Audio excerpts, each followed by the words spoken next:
Hi, I'm Getz. Welcome to Ultimate Boxing. Let's train. You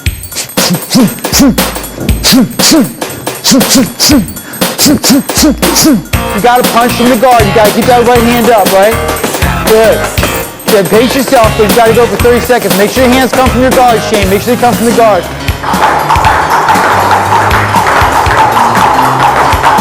Nice job, guys. Looking good.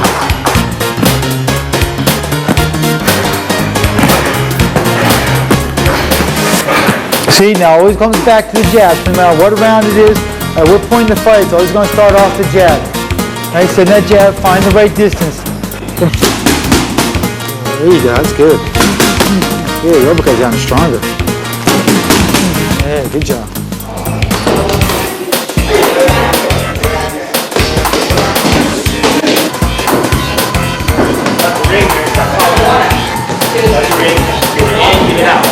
Give it out.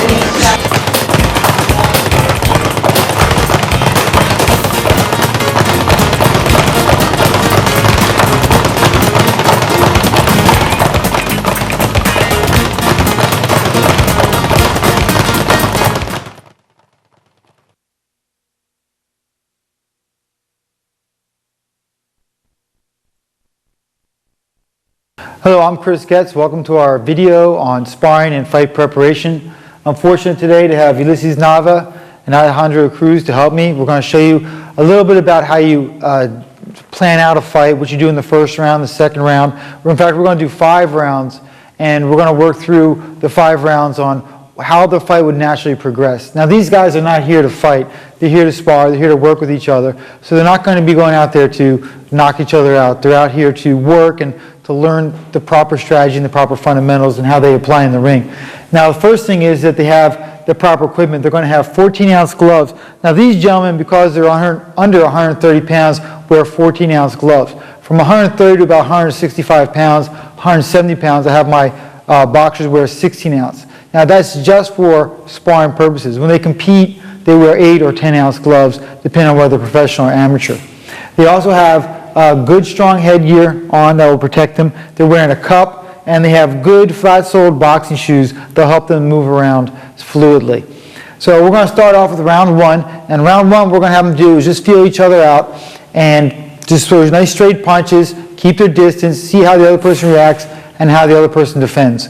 Okay, so if you'll go into the corner over there. Okay, go into that corner. Okay, we're going to bring them out for round 1. Ready?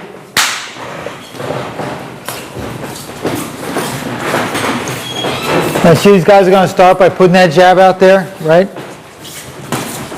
Now, they're not overcommitting that jab. They're just working on distance, trying to make sure that they maintain a distance that's safe, not getting too close. Seeing how the person reacts. How does that person defend? Now, what hand does he defend against the jab with? Does he block with the left hand? Does he catch with the right hand? How does he block that right hand? He's going to move around. Again, they're going to maintain a distance. They don't come out here just slugging away. They're just trying to maintain a distance, set a pattern, see how the other person reacts.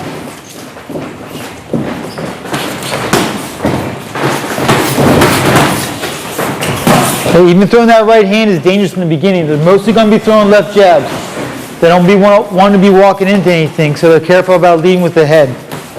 Always keeping those hands out in front of them. You can see round 1, they're usually mostly straight punches.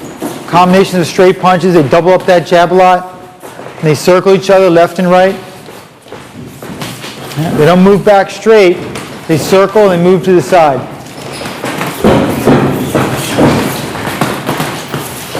They get a quick flurry and then they're back out again.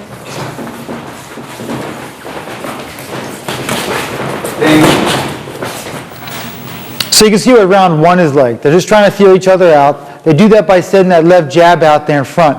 They do a couple things. They don't overcommit that left jab, so they don't move in too quickly or too deep and expose themselves to a counterpunch. They're just kind of hitting right on the surface of where their opponent's guard is. They're also just trying to get loose, shake those muscles loose. There's a lot of apprehension coming into the ring. So they're just trying to get those muscles a little bit loose to punching, see how their opponent reacts. What hand is that person going to block with? Do they move back? Do they move to the side? Do they sit? Do they try to get underneath the punch?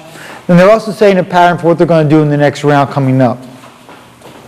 Okay, we're getting ready to come out for round 2. So far, our fighters have been in the corner with the cornermen. They've received instructions. They've been told about what's working, what they may want to try to do this round. They've also received some refreshment. They've received some water and a chance to catch their breath. Now they're going to come out here. What they have this time is they have a good idea on how their opponent is going to react to their movements. So they can start to plan a strategy.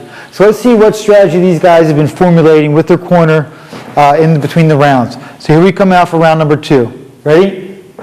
Ding, ding.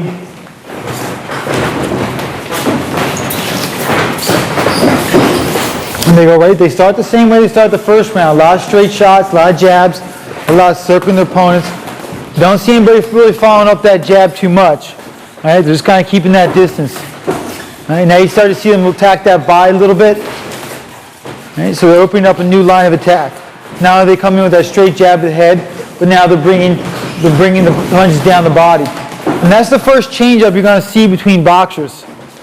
Generally, they're going to work the first round, they're going to work in and out, keep a nice distance. Here in the second round, they're starting to change their height a little bit. So they're starting to sit down and attack to the body. So not only are they attacking to the head, but they're attacking to the body also. You also see they're doing a little bit more combinations this time. Sometimes trying to back their opponent back out of there. The opponent's coming in, you want to throw a quick combination, try to get that other guy to back out of the situation. There you go. See, nice stiff jab to the body. That was good. And good counter. And you see they're still moving, right? Until they really know what's going on, they're going to keep going back to that straight movement. Making, little short forays into hitting the body and trying something a little bit more complicated. Okay, now here's the first time they start to work in tight. Now, same thing happened in the first round. They're going to get an idea about how these people work in close. Is that somewhere where they want to be, or do they want to get back on the outside again?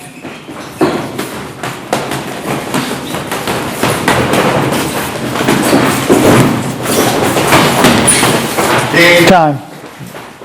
In round 2, as you can see, they start to formulate a plan of attack. Now, in amateurs, you have 2 minutes to execute this plan, and in the professionals, you have 3 minutes.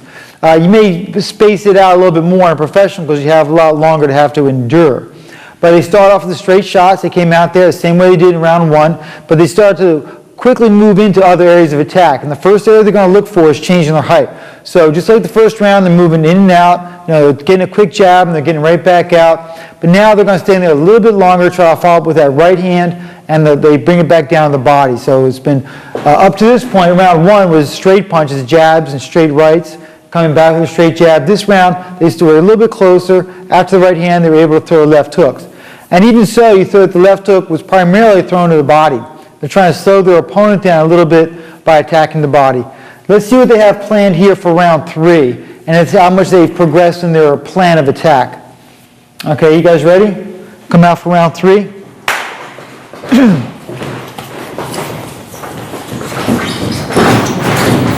can see here they got a little bit more head movement, not just in and out. They're standing there a little bit longer, moving their heads from side to side also. And one thing does consistent, the head's moving. Instead of moving in and out all the time, they're moving that head from side to side as well. So they're standing there a little bit longer, trying to find some other places to go with that head. At this point, they have a good idea how that opponent reacts.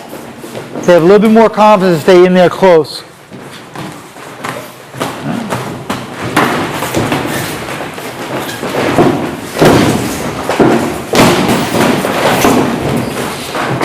Now, if they're not successful with what they're doing, they may want to get back out there and start again. Go back to the straight shots. There you go. Get back where it's nice and safe, working the straight shots, and try to work that strategy again.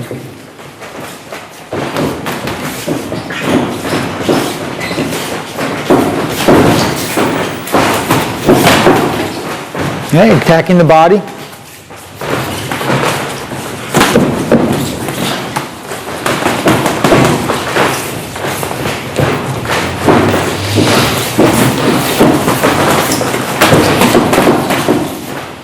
Now right here we see a good exchange of shots.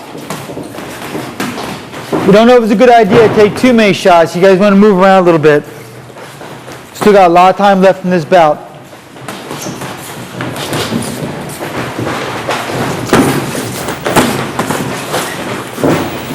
There we go. Have a quick change of height there. We went from the low to the high. So attacking the body, come right back, attacking the head.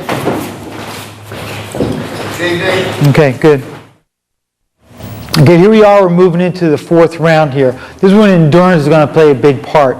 Also, we should have had a good plan going into the fourth and fifth round. We should have had a good idea what our opponent's going to be doing, how they're going to react. More than that, we should have been patterning our opponent to react a certain way. So that now, after we have that pattern of movement, we're going to break it and use that against them. So we've been setting up with a lot of body shots, a lot of left hooks to the body. Now we're going to bring it from the body to the head. So we're going to do a lot of double hooking, bring it from the body to the head. And we're also going to look at what happens when you get trapped against the ropes, what happens when one opponent is on the outside, and what you do from the inside, and how you defend yourself. Okay, so here we are, ding ding, round 4.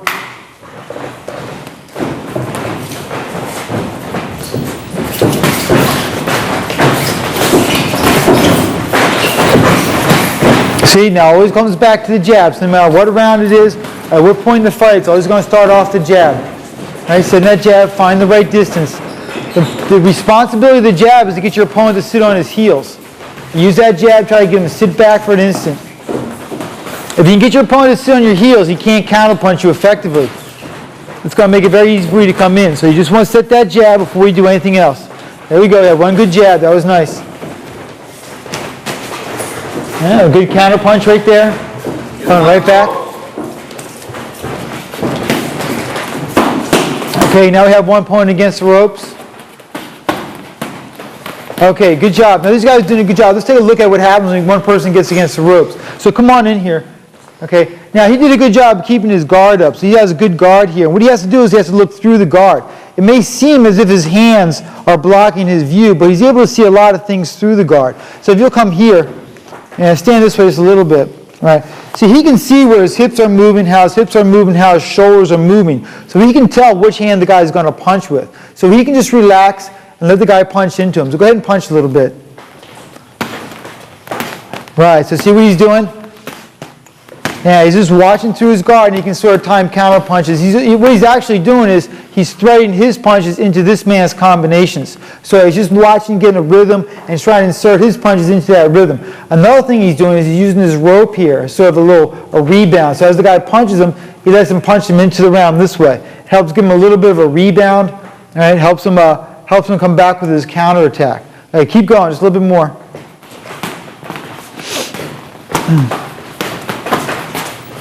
Good. Now, some people can fight well off the ropes, and that's good. Some people may actually prefer to be here. Most of them, though, are going to want to get out of this situation. So he's going to have to try to change the position. He's going to try to get his opponent against the ropes. Right. That's good. So let's come back and take a look at that again. Okay, so here in the fourth round, we've been working up to this point. A lot of the fight is going to start to happen on the ropes. So what he did is, as he got, was punching into the opponent, this guy over here, Ulysses, was able to use the ropes, kind of cushion the blow, and he used the springiness of the ropes to kind of push him off, and to time it so he could use the left hand to push his opponent into the ropes. One important factor, right, he had to catch him in the midst of a punch. Okay, come on back here. Right? He had to catch his opponent in the midst of a punch. Do a little bit slower. Right, so he uses momentum that this guy generated for his punches to help turn him around. Let's take a look at that one more time. Now, besides turning the opponent, this guy may be, very wary about that. He may be a very experienced fighter. In fact, this fighter here, Alejandro, is very experienced in that type of fighting. So what he can also do is he can tie up. So come on in here. Come on in here. And he's going to tie up, right. Now he can grab the head. You're probably going to get called for something like that, even in the professional ranks. But what he can do is he can come here and control the elbows. He's going to reach in there, and he's going to control the elbow right here and try to keep his opponent from boxing. Right, and he can also help use that to turn his opponent. So you want to control those elbows. Come back again. So you want to be able to, receive those blows, take those blows on your elbows, on the back of your gloves. That's another thing, is you want to use the back of your gloves to cushion a lot of those blows. And he's going to reach in there, he's going to try to control the back of the opponent's elbow. Just one more time. Good. So yeah, you can turn his opponent when he does that. Okay, very good. All right, thanks, gentlemen. Let's take a break.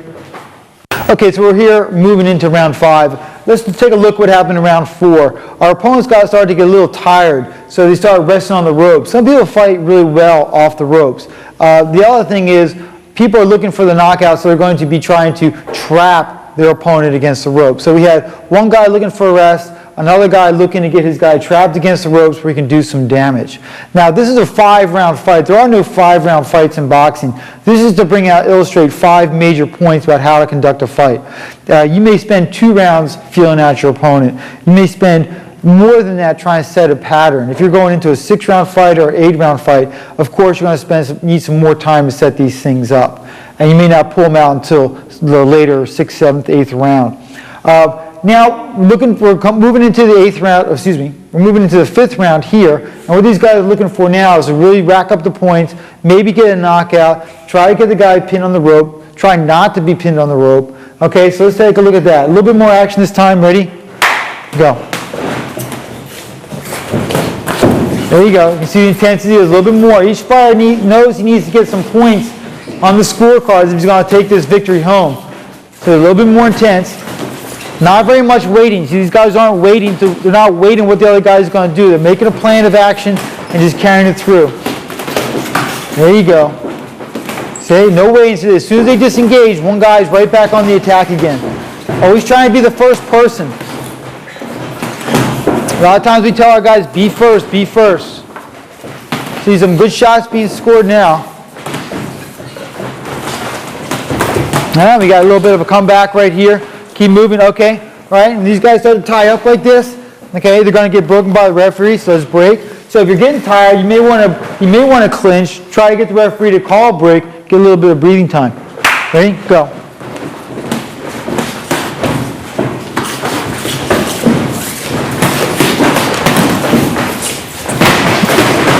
The hard thing to do is to keep the punches calm in a combination. These guys are getting a little tired. They got to put a little more effort into throwing combination. They have to try to think hard. Just when you're tired, the first thing to go is your concentration. You have to make a lot of effort to concentrate and think hard. Right? Don't wait on what the other guy is going to do. Get your plan of action, execute it first.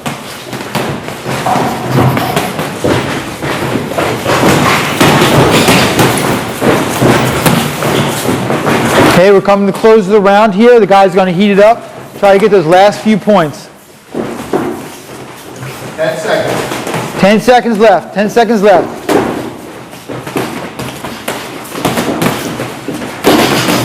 All right, bing, bing, bing. All right, very good. Okay, that was a very good example of what happens in a boxing match. Let's bring these guys out here. The most important thing is, after a boxing match, you show very good sportsmanship. So let's bring these guys out to shake hands. Okay, you shake hands. They're going to congratulate each other on how they did.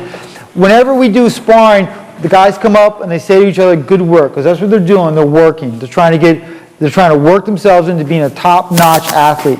And they know that it's nothing personal. They're both working. So the first thing they say after they get their equipment off, they come up to each other and they say, "Good work." Let's talk about how to fight a southpaw fighter. A southpaw fighter, very basically, is a fighter who has his left side back. Now, the left side fighter with the left side back is a lot less common than the orthodox fighter. If I was fighting with my right side back and I'm right-handed, I'm considered an orthodox fighter. A southpaw fighter is going to be the same type of boxer, but with his left side back. So he's going to have his hands like this.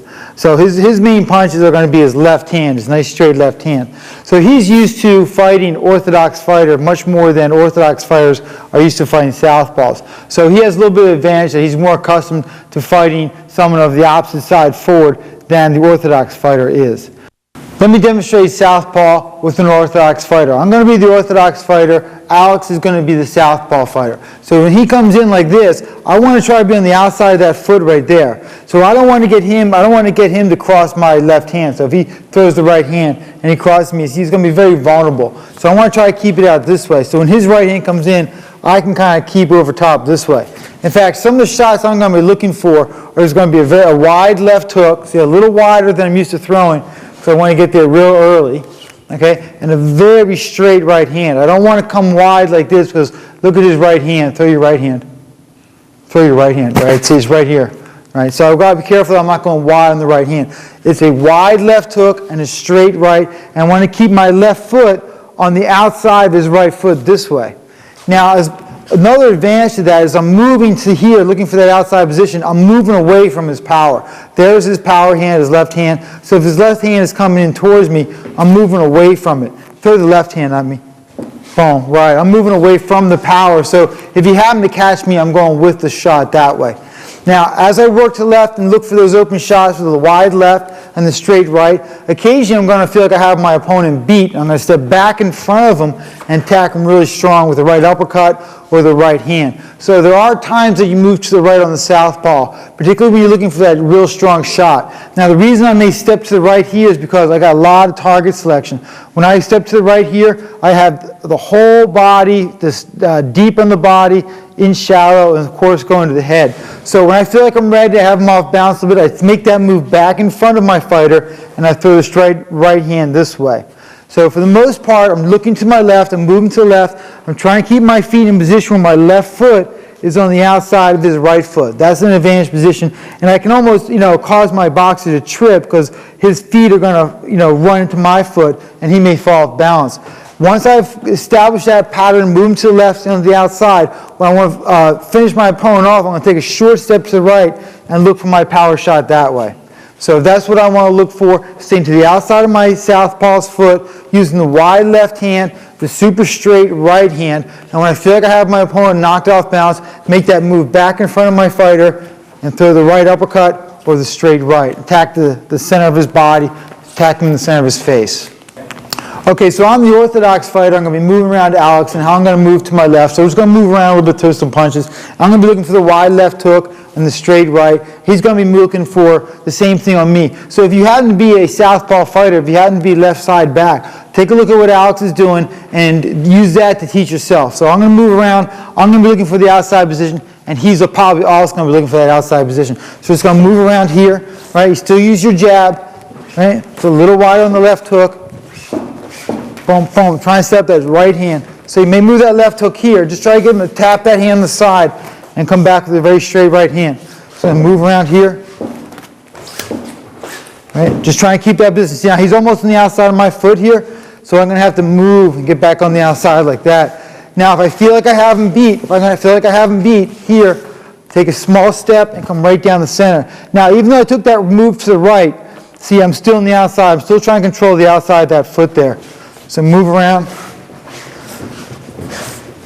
right, to the left, left, right, very straight right.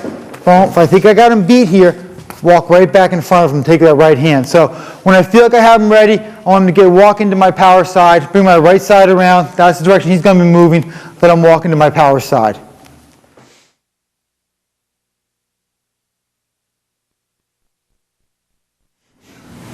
Now we're going to go over how to wrap the hands for competition. This is for an amateur competition as required by USA Boxing.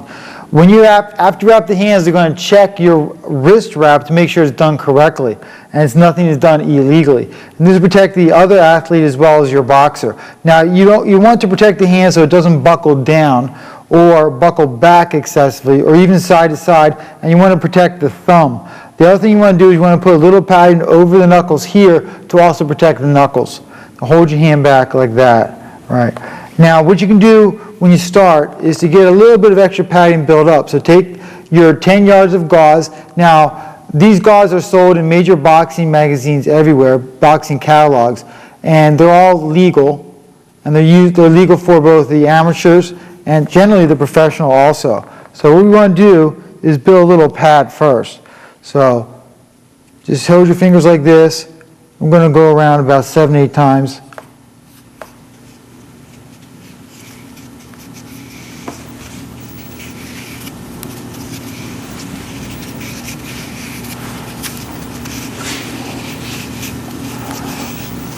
Okay, so once I get that pad built, I want to place it over the knuckles. Now place it pretty far down. We want to protect these knuckles. Close your fist like that. Right. I want to get that wrap right over the knuckles like this. I don't want to protect the back of the hand with padding. I want to protect the front of the hand with padding. So open the hand up. Build yourself a little bit of pad to give yourself a little extra head start. Now when you start to wrap the hand, you have to be careful that you're not going to wrap anything too tight. You want the blood circulation to be fine.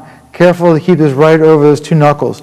Now after I get the pad started on the back of the hand, I want to come down here and wrap the wrist. So I'm going to come around the wrist like this. And I'm building sort of an X pattern on the back of the hand, which is going to help keep that hand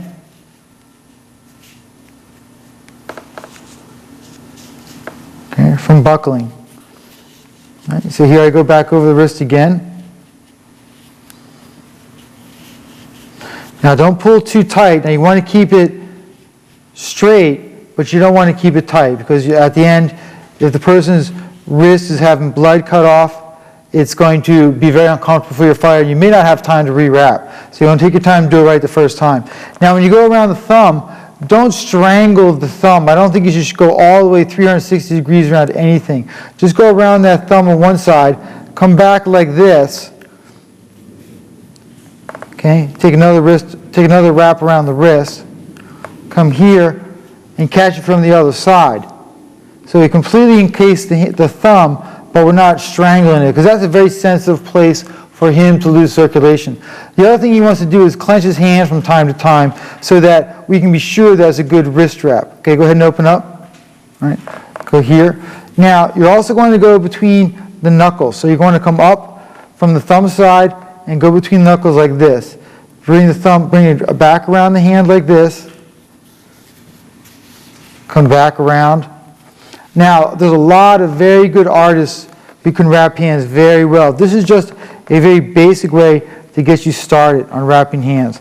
Make sure you keep that padding and pull it over the knuckles this way.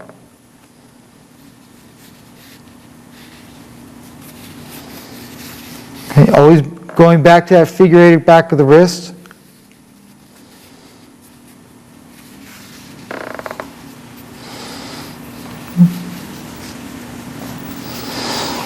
Keeping it firm, but I don't want to hurt his wrist this way.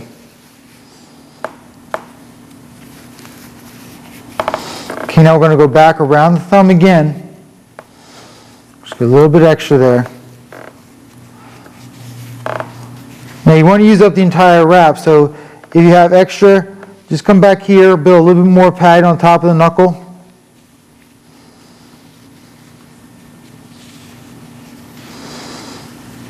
And come down here and finish in the back of the wrist.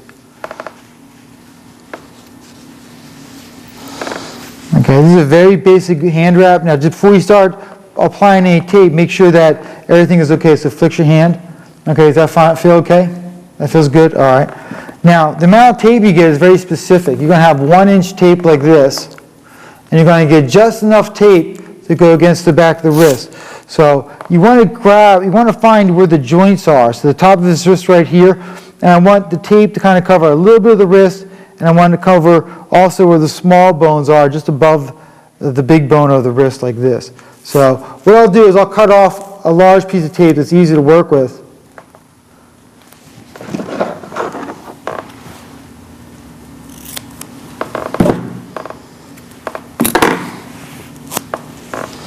So take your time, make sure it's right where you want it.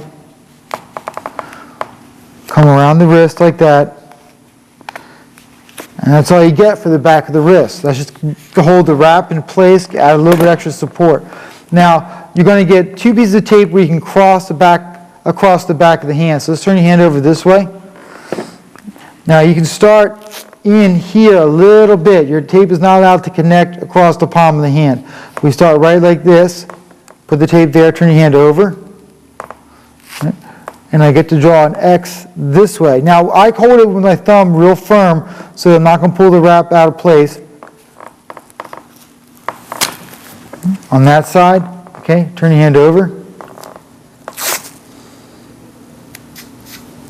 Okay, so it might see, look again, my tape is not allowed to connect here. I just want to come in about 1 inch on the palm. Just keep it just below where the opposite side of the knuckle is. Turn your hand over.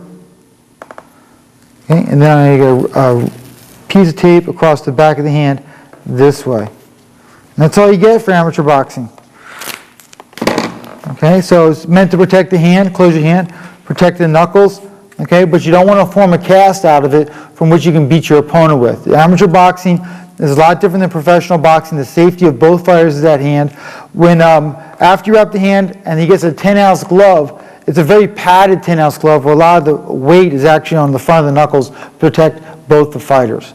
That's the amateur hand wrap. That's what's required by USA Boxing.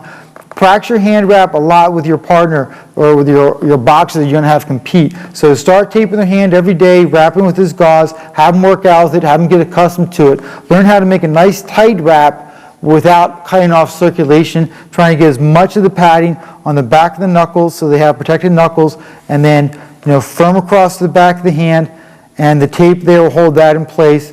And also don't forget the thumb. You want to protect the thumb as well. That's an amateur hand wrap. That's what's legal for USA Boxing. Thank you.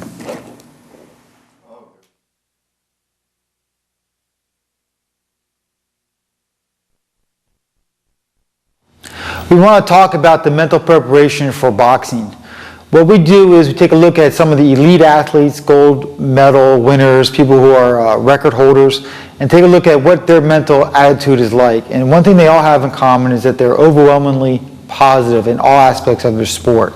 So we want to adopt the same type of frame of mind when we approach our boxing. This is what I ask of all my athletes as they come into the gym. So we have this philosophy that there are no errors in boxing. There's only opportunities to improve.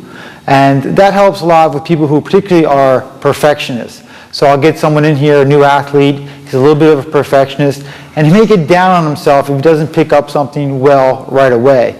So before he even tries to do something, he expects himself to do it perfect the first time. I think it's more important to do something lousy the first time, and then get in the habit of slowly, increment by increment, getting better.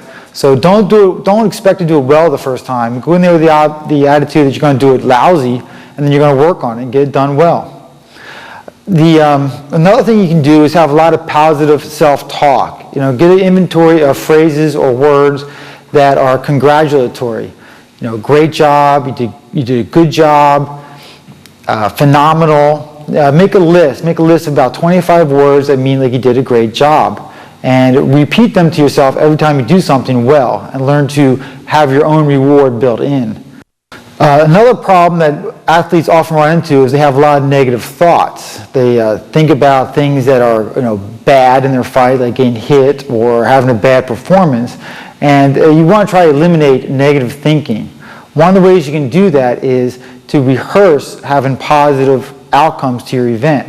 Sometimes when you're trying to do very much a lot of mental imagery, there's going to be times when something negative pops in there. And what you do in that situation is sort of rewind the tape in your mind, play it over again, but this time see yourself have a positive outcome to the event. Another technique for stopping negative thinking is to put an elastic band around your wrist, and as you walk around during the day and you have a negative thought, snap that rubber band. And that activity of giving yourself a negative reward for a negative thought can help you eliminate negative thinking. Another thing that's going to help you have a good performance is having clear-cut goals to your performance. You want to have career goals, which are going to be long-term goals. What do you want to do with your sport? Are you in here to have a couple bouts? Are you in here to become an Olympic champion? Do you want to turn professional? In addition to these career goals, you want to have some short-term goals. Short-term goals and long-term goals. An example of a long-term goal may be to have 5 amateur fights and do a reevaluation of where you are in the sport. Whether you want to continue competing, whether you want to turn professional, whether you want to be a coach, where do you want to turn this sport to do? A short-term goal may be to what I do in my workout. When I go into the ring that day, what am I looking to do? Am I trying to execute my jab a little bit better? Am I looking to be a little bit more rapid? Am I looking to be a little more fluid? And so that's like a round by round or workout by workout goal. And at the end of each session, you do a little reassessment to see if you met that goal. If you didn't meet that goal, you may want to find out, or you may want to figure out what you could do to achieve that goal next time. As you do these short-term goals and these long-term goals, you want to periodically take time to reassess where you are in your training, whether you want to change the method of training or you want to change your goals. The most important goal, whether it's short-term or long-term, is the goal of competition is the execution of a perfect strategy. And what that means is it's not a particular strategy you're going to use every time, but every time you develop a new strategy, you get in the ring, your goal is to execute that strategy perfectly. That's the goal of competition, the perfect execution of a strategy. It's not about winning or losing. You don't want to get caught up thinking about the win and loss. You want to just perform the best you can, take inventory of how you did, and the next time do incrementally a little bit better. It's not whether you win or lose, but how you play the game. This is something we should say to athletes as they go into the arena, not as they come out. If they can stay focused on their performance, on what they're doing, and not their win-loss record, their chances of success are much greater. You want to follow your progress of competition so you can see incremental changes. You may have a bad performance from time to time where you don't win. In amateur boxing, it's likely you're going to have some losses. And when you have a loss, you want to reassess, was it my strategy? Was the performance of my strategy? If it is, you want to change something. That's fine. Another technique for relaxation is to record music and listen to it. Now, you may want to have a couple different tapes. You may want to have tapes that are designed for many hours before the competition when you're still nervous, but you know it's still hours away. So the music may be more of a relaxing nature to keep you calm. As you get close to the competition, you may want to have music that gets you a little bit more pumped up, ready for the competition, a little bit more intense. You also may want to record over or dub over some inspirational things you might want to say to yourself getting ready for the competition. Another important aspect is trouble-free planning. You know you're going to compete and you want to plan out as many different details as you can. Think about what you're going to pack that day. Think about what you're going to eat. Think about what you're going to do when you get in the ring. And you also want to do things as simple as practice what you're going to think about in the ring. You know, situations are going to arise and you have to be prepared for them. And practice what you're going to think about. I have a personal example of that. One time I came back from one round, the first round, and I didn't do too well. But I had planned ahead of time what would happen if the round did not go as well as I would like to. What would I think about? How would I change the situation when I got back between the first round and the second round? I was able to motivate myself to come out, fight a good second and third round, and win the competition. You should always have a plan A and a plan B. Plan A is what you would like to do. Plan B is what you would do if you can't execute plan A. You want to plan everything. Plan everything. What I think is a good idea is to actually practice things like the ring walk. You know, practice how you're going to come into the ring. Practice with your team members, people who are going to be in your corner. Practice how you would walk into the ring. Who's going to hold the rope down? In what order? How are you going to get into it? Where's everybody's going to stand? What their roles are going to be when they're in the corner. You want to practice as much as you can before the competition so that when the competition does arrive, it just goes very smoothly. Another thing you can do to help prepare for your event is to sort of segment the competition. You know you're going to be fighting 3 or 4 rounds. 3 or 4 rounds in the amateurs, and then later you might be fighting more rounds. And just take it round by round and plan what you're going to do for each particular round. Try to think very clearly, plan, and you have to remember what you're going to do. You probably want to write this down so it's very clear. What am I going to do round 1 and then focus on it? What am I going to do round 2 and focus on it? Remind yourself to focus on these things when you step in the ring.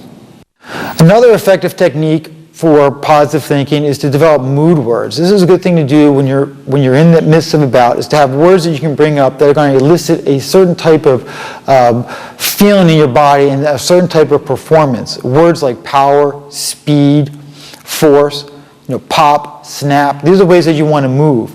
You want to be able to explode, and you want to be able to put pressure. So these are good words to practice. You may actually have people in your corner help you with these words, remind you of them when you're in the competition, but you can use them when you're practicing. In fact, you should practice with these words during your training. You want to practice positive self-talk until it is second nature. So when you're in the ring, actually competing, you're talking to yourself. Very often it's going to be out loud, and that's fine. You want to be so in the zone that it comes out, you tell yourself what to do, you tell yourself good job, you congratulate yourself. Another part of your mental exercises are going to come after your competition. This is very important because it's going to set the stage for your next competition. As soon as you come out of the ring, do a debriefing. Talk to your trainer, talk to people in the ring with you, and go over what you did well, what you'd like to do next time. This is a very important part of your training because we're trying to make incremental steps to improve ourselves. When you come into our gym, we have a list of rules. These rules will help you do well. We don't have a lot of rules saying don't spit or don't wear shoes or things like that. We have rules that go like this. Number one, do your very best. You should expect to give every ounce of dedication to the preparations, performances, and conduct expected of you. Perfect practice makes perfect. Represent with the best image possible. People will judge you and your gym by what you say or do. Be courteous, considerate, speak with good language, and dress appropriately. Be part of the team. You are part of a team no matter what is your sport. This is very true in boxing. You have a ring corner. It has rules, expectation for conduct, and places demands on you that may compete with other events in your life. Participate fully and contribute to the feeling of the team. Be fully occupied with your sport. The purposeful participation should be to perform as best as you can. Therefore, you should attend to all the details of the training and competition as conscientiously as possible. Consider yourself. The most important team member is yourself. You should take notice of everything and consider how it affects you. Try to do what is best for you. Troubles and minor problems should be communicated to the coach. At all times, attempt to prevent problems. Consider others. It is also necessary for you to consider other team members. Such things as not hurting someone's feelings or disturbing their practice, being kind and supportive are examples of desirable, cooperative, and considerate actions. When such events conflict with what is best for you, you should tell your coach so that the conflict can be resolved. Observe your responsibilities. Participating in a sport is a privilege you owe to yourself, your family, your coach, and your gym to do your very best. The time and money that others put into your sport deprives them of things. It is your responsibility to also pay a price for their denial, inconvenience, and sacrifice. Plan everything. To best enable you to handle your sport, you should attempt to plan or at least consider everything you do. In doing such planning, you should make 2 sets of plans of action. What you would prefer to do and what else you could do if your preferred plan of action is not possible. If these expectations are good enough for national team members, then they should be good enough for you. You should model yourself on these features and always strive to carry out these expectations to a greater degree than you ever have done before. Self-confidence is a real important aspect of any sporting event. But there's 2 types of confidence. There's confidence that comes from without, and there's confidence that comes from within. I've had many athletes who are very influenced by what people thought about them.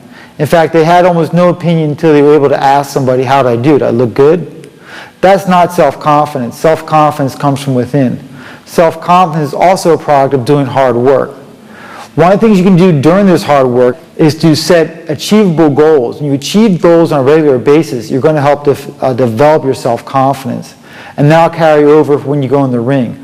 Another aspect is developing good self-talk. So reward yourself, have a good inventory of words that you would use to motivate yourself, to encourage yourself, and to reward yourself. You're going to need mental skills to fight things like pain and fatigue. You want to be able to intensify your thought when you get in these situations. It's very easy to want to throw more punches when you're getting tired, to thinking that you have to work and get the job done. But you want to settle down and think strong, be accurate, think about your technique. Fight really hard with your technique. You want to simulate as much as possible what's going to happen the day of the event.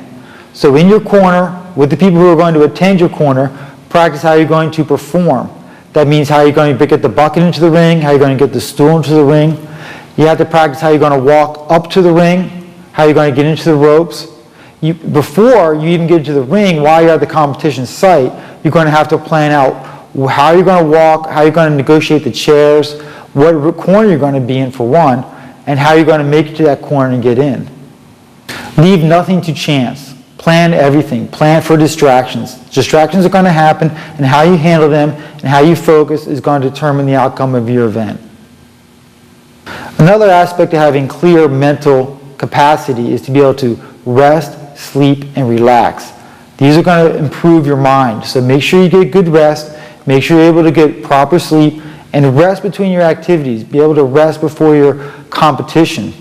Practice waking correctly. When you wake up in the morning, you don't want to get up on the wrong side of the bed. Take your time, let yourself relax, move your fingers, move your toes, roll onto your back, and think positively. Think how you're going to seize the day. One of the great things about boxing is there actually is very few losses. Unless you get knocked out, you didn't lose, you just didn't get the decision. And because that's going to happen from time to time, prepare yourself for that. When you get in the ring and the referee has your hand and he calls out the winner and it's not you, be prepared for that. Stand up tall, keep your chest up, your chin up, smile, and very quickly congratulate the winner. It's very important to have a very good attitude in boxing. This is going to promote a real healthy environment for you to compete with. So when you do compete, it's not going to be about winning or losing. Winning and loss, they're imposters. You just want to focus on your own performance. If you go out there and you do your best performance, you've done better than you have, but the other person was better that day, it's not a loss, it's still a victory. So I want you to behave at all times with dignity. This is going to promote a real healthy environment for you to compete with. So when you do compete, it's not going to be about winning or losing. Winning and loss, they're imposters. You just want to focus on your own performance. If you go out there and you do your best performance, you've done better than you have, but the other person was better that day, it's not a loss, it's still a victory. So I want you to behave at all times with dignity. Boxing is a great sport. I wish you success. I wish you a lot of luck. I think you're going to love what you do with this sport.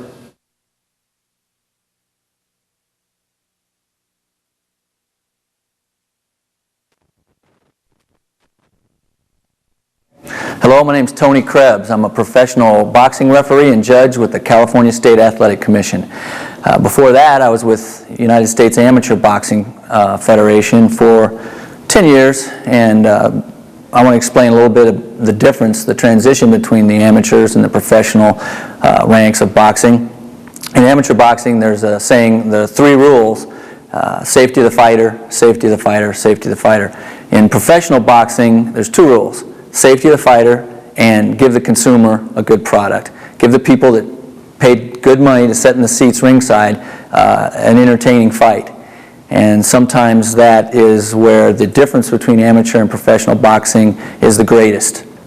Nobody would ever condemn or evaluate an amateur referee for stopping a fight too soon. The old saying is, I'd rather stop 1,000 fights too soon than one too late. In professional boxing, we are critiqued, we are evaluated on our performance, and if you stop a fight too soon, you will have to answer for it.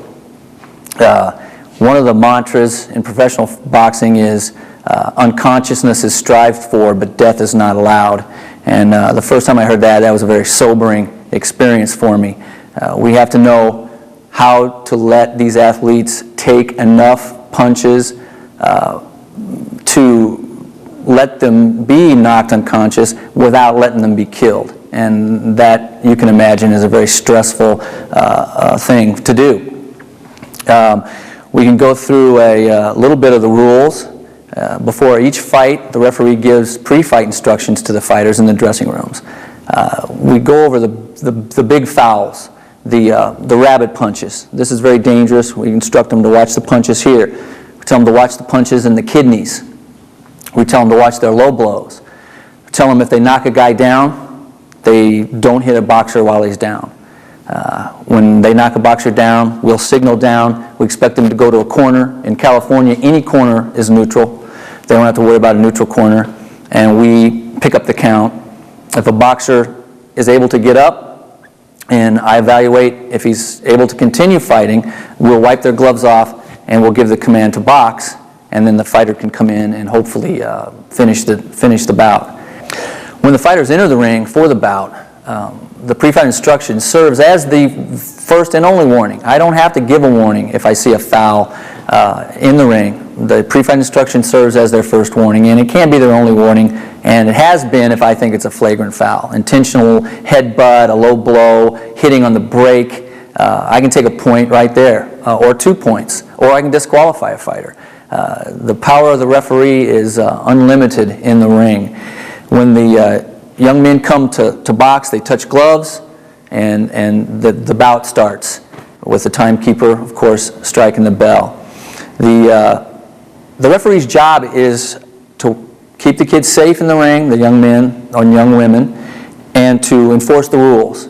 And keep the playing field even. Don't let one get an advantage over the other by any illegal techniques or any means. And some of these experienced fighters are very good at doing things to give them an edge where the referee may or may not see it. They'll wait till the referee is on the other side, and they'll do something that the referee can't see. But you do see it, and you watch very closely from then on. And then they'll do something else. So there's some very cagey veteran fighters out there that know how to manipulate the split second when the referee can't be in position all the time for the fight. And being in position, I mean the referee needs to be in between the fighters. If there's a fighter here and a fighter here, where I'm standing is in position.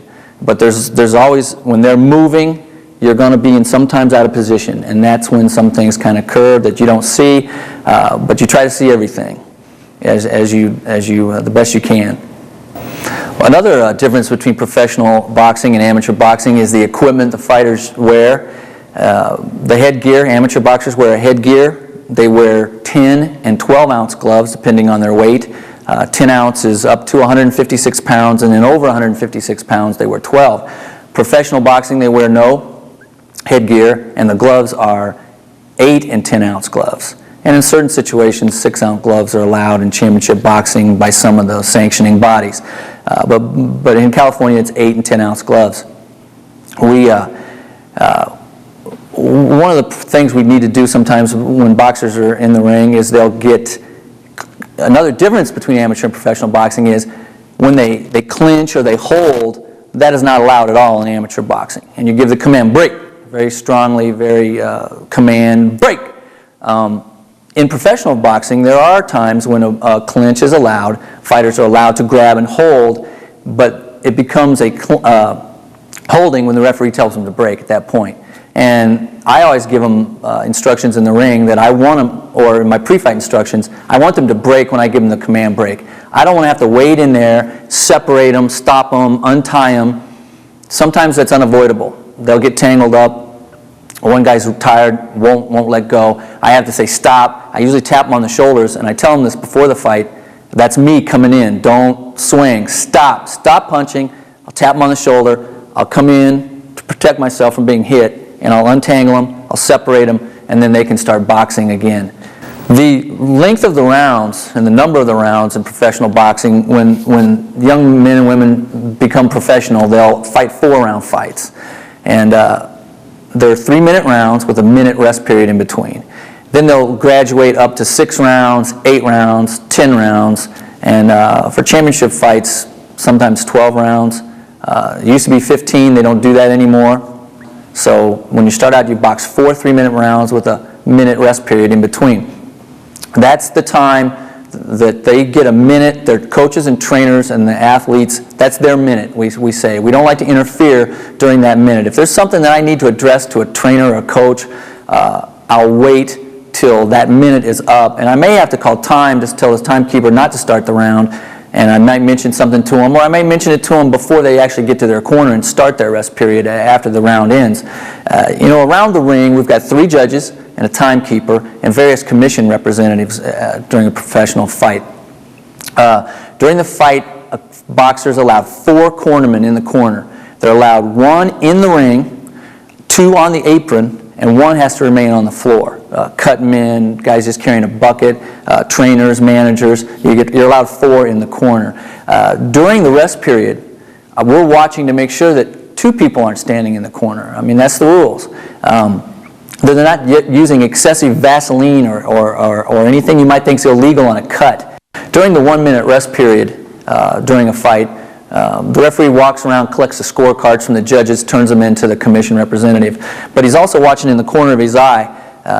It's funny, the round will end, the bell will ring, but you've got to make sure that these fighters are through fighting. How many times have you seen fighters continue to fight after the bell? The referee has to be very vigilant and watch for that. Make sure the guys are in their corners, in their handler's care, then go collect your scorecards. Give them to the commission representative, and watch the corners. Watch and see if a kid is breathing heavily, if there's some kind of change in his behavior. Watch the corner work. Make sure there is only 1 cornerman in the ring, not 2. That there's no excessive, they're not making a mess of the ring by throwing water and ice all over the corners, causing it to be slippery.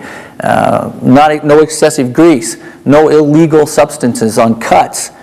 which there's only 3 things allowed, and some of them that aren't allowed are very easy to see. If a cut gets black and crusty immediately, they're using a Monzel solution, which is like an aluminum chloride, and it just coagulates the blood to almost where there's an instant scab appears. And if you see that, those are the things you know with experience, that there's an illegal substance being used on a cut, and you need to inform the ringside athletic commissioner, and they will investigate that and check the cut man's kit, confiscate his gear, and have the solution tested at a laboratory.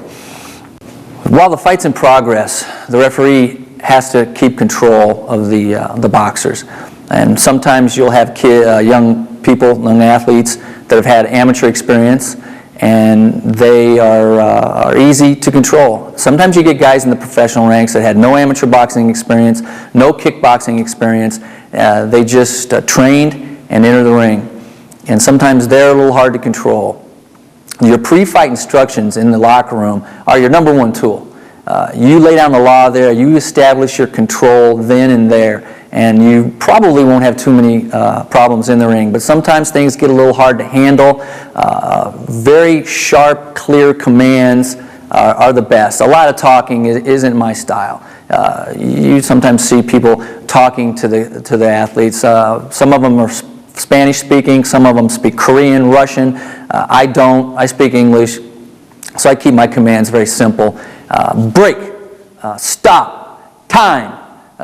You can't get in trouble doing that, especially with heavyweights. You got 2 big, strong heavyweight fighters in the ring. I have to tell them, especially in the pre-fight instructions, that they're too big for me to wrestle around with, and if they don't obey my commands, that I'm going to take a point, and they don't want that. It's hard to come back on a scorecard in a fight if you've had a point deducted for fouls or for not listening to the referee. The control begins in the locker room, and you have to maintain that control throughout the bout. You know, a lot of people say styles makes the fight between the boxers. You've seen fighters like Shane Mosley, Oscar De La Hoya, that fight where they're just both such good boxers that really the referee could pull up a rocking chair in the ring and just say start and stop. Not a whole lot's needed by those young men with their talent and their skill. Then you've seen fights that it looks like it's a couple of cavemen going at each other, and you wonder, how do you judge that kind of a fight when it's obviously that some of them they're fouling, their technique is weak, their skills are weak, their mechanics aren't there. They're just tough, strong people in there competing against one another. The things that judges look for are, when you're judging a fight, the number 1 thing is effective punching. There's no substitute for landing a good punch. With the weight of your body, with your shoulder, you know, those little pity-pat punches in professional boxing don't really score. The number 2 thing you want to look at is the effective aggressiveness of the fighter. Is the fighter taking the fight to the person? Is he initiating his game plan? Is he doing what he planned to do? Defense is taken into consideration when you're thinking of scoring the fight.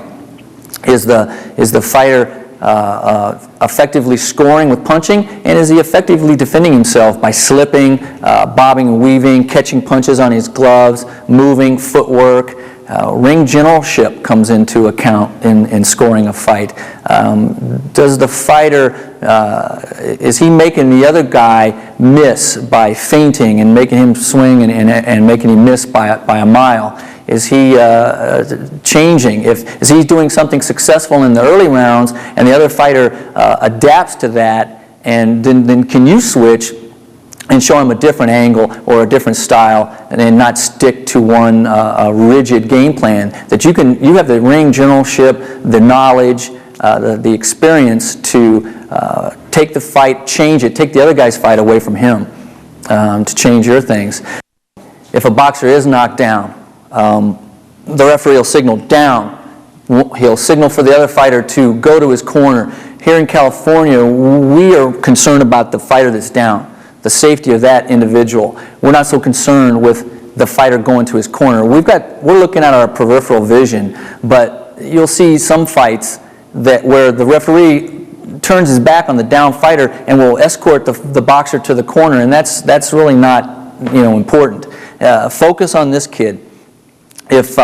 If this kid can get up while you're giving him a count, we get down, we have to get right down. If we have to lay on our stomachs to give a count to a guy, we do. We want to know he knows where he is. Of course, there's times when a fighter gets whacked, goes down, when they hit their head on the ring, you don't count. You can tell if the kid's eyes roll back in his head, you stop the fight, you get the doctor up there as soon as you can, you tend to the boxer. But while you're giving the count, if the kid can get up, and if he's up by 8, you assess any damage that's been done to him. You talk to him, are you okay? You wipe their gloves, you step back and you go, come to me. And sometimes if you go a little sidestep, they'll wobble. That they look fine, they're telling you, yeah, ref, I'm ready, I'm ready to go. Their eyes may be even a little clear, not disturbed, but when they go to make that step, the legs don't lie. And at that point, you pull the trigger, you stop the fight, and they'll argue with you sometimes. Sometimes they won't. I've had boxers tell me I can't go on, stop the fight, and I allow them their dignity and their honor as warriors to go out. So when you signal the fight's over, then they're all animated, jumping up and down, screaming at me, "Why did I stop the fight? Why did I stop the fight?" They want to continue. Well, that's fine. I'll allow them to do that to save their pride. I don't mind. That's okay. When there is a knockdown, that means when something touches the ring other than the soles of the guy's feet. There's little flash knockdowns. A guy loses his balance. He may just only touch the canvas with his gloves. Sometimes it's so quick, it's quicker than almost the human eye can see. But the referee's job is to pick that up, and that is a knockdown. Or hanging helplessly on the ropes. I think everybody remembers the Tommy Morrison, Ray Mercer fight? Yeah, and where Tommy's just there with his hands down and taking a beating. He's unconscious on his feet and took way too many shots before the referee stepped in to stop the bout. So you have to, there's no standing 8 count in professional fighting. You have the advantage in amateur boxing. If a kid takes a good shot and you think he's having an out-of-body experience, you can say stop and start an 8 count and assess the damage done and look at the fighter. But in professional fighting, when you say stop, that's the end of the fight. So he either has to be down on the canvas or he has to be hanging helplessly on the ropes, unable to defend himself. And that's the 2 definitions of a knockdown in professional boxing. Discussing the scoring of a fight. If it's not stopped by a knockout, and it does go the complete distance, the number of rounds, and it's a decision. The scorecards are tabulated by the commission, the athletic commission representative. The scoring of the rounds, in case there was a knockdown, let me explain to you, that is a 10-8 round. Each fighter begins the round with 10 points, and you work down off that. If it's a close fight, it's 10-9. The winner gets 10, the loser gets 9. If it's a knockdown, that's like hitting a home run. You get 2 points for that. Sometimes it's it's unusual because I may be winning the round handily and you knock me down in the last few seconds of a round, you get 10-8. It flips over. Unless it's real dominant, my dominance of the round over you, and you knock me down, then it can be actually a 9-9 round, which doesn't happen very often, but it can be. You don't give it, or a 10-9 round, excuse me. You don't give the full 2 points because you think you're winning the fight. It's very, it gets a little complicated there. Also, you can have a tied round where you just look at it and you cannot make the decision, and both fighters were excellent. It's so close, but that's why you're a professional judge. You have to decide. There's something there that one of those young athletes or the athletes did that will give them that round. You have to look very deeply for that. You have to be 100% focused for 3 minutes during that fight, not to give a 10-10 round. Sometimes if there's when you talk about technical draws, technical knockouts, in California, if say 2 fighters unintentionally hit heads and a cut opens up, If that happens before the bell rings to begin the 4th round, it's called a technical draw. It's a draw. Nobody wins, nobody loses. If the bell rings to begin the 4th round and the first thing they do is step out and clash heads, the judges are instructed to score the round. That would be a good and one of the few examples where you would score around a draw, a 10-10 a round. Then, if that happens, you go to the scorecards, and whoever's ahead on points wins the fight. I've been asked about the pressure of being in the ring, in charge of a fight, refereeing it, and it's funny. I really enjoy being in the ring with the guys. It doesn't matter if it's a little club fight in Imperial Beach, California at a small venue, or if you're at the Anaheim Pond, Arrowhead Pond, with 5,000 people and a world championship fight on the line, main event. One of my first main events I worked was at the Pond, and I was in the ring and I felt real good. And you know how they play music when the fighters come in the ring. Well, it's mostly rap or it's ranchero or banda music. And I like all music, but it's not my cup of tea. And there was a young white fighter from New Mexico fighting that night. And as he entered the ring, some Metallica came on, some heavy metal rock and roll. And I'm in the ring at the Anaheim Pond with all these people about to do a main event fight, and they're playing Metallica. And I thought to myself, it doesn't get much better than this. I was very at ease. And I guess some people let the nerves get to them, but I felt very comfortable.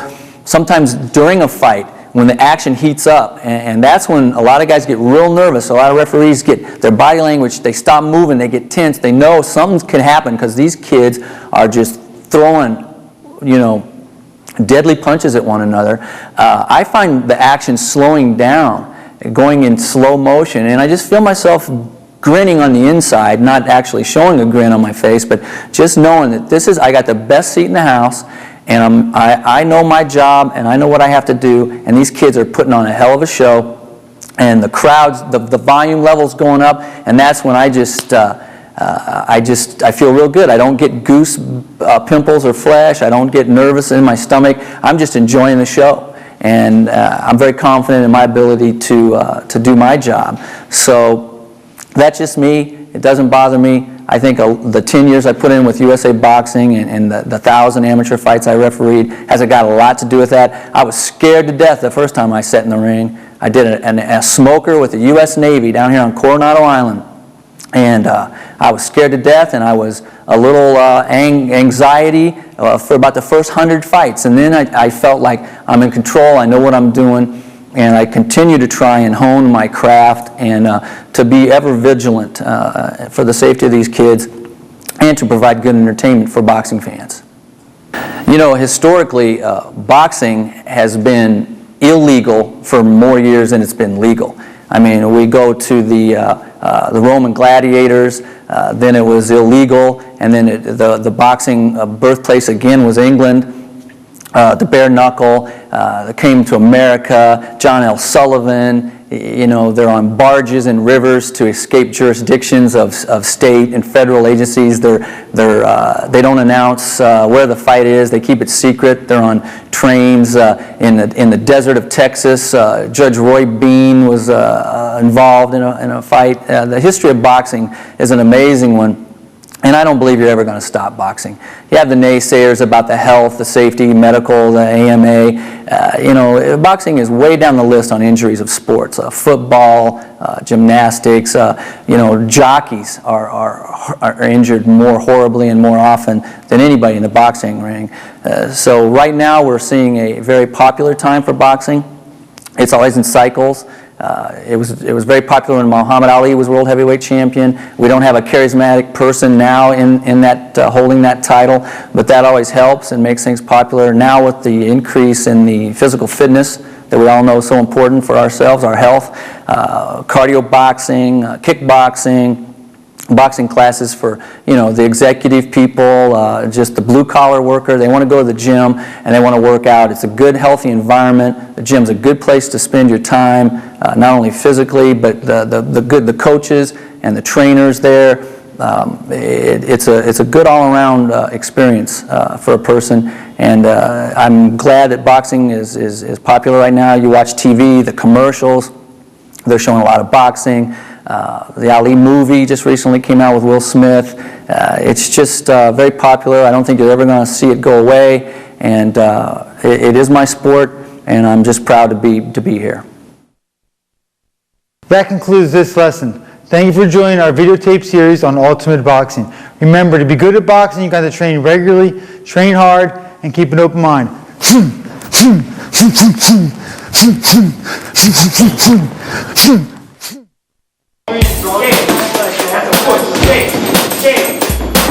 Why you ain't go right under that?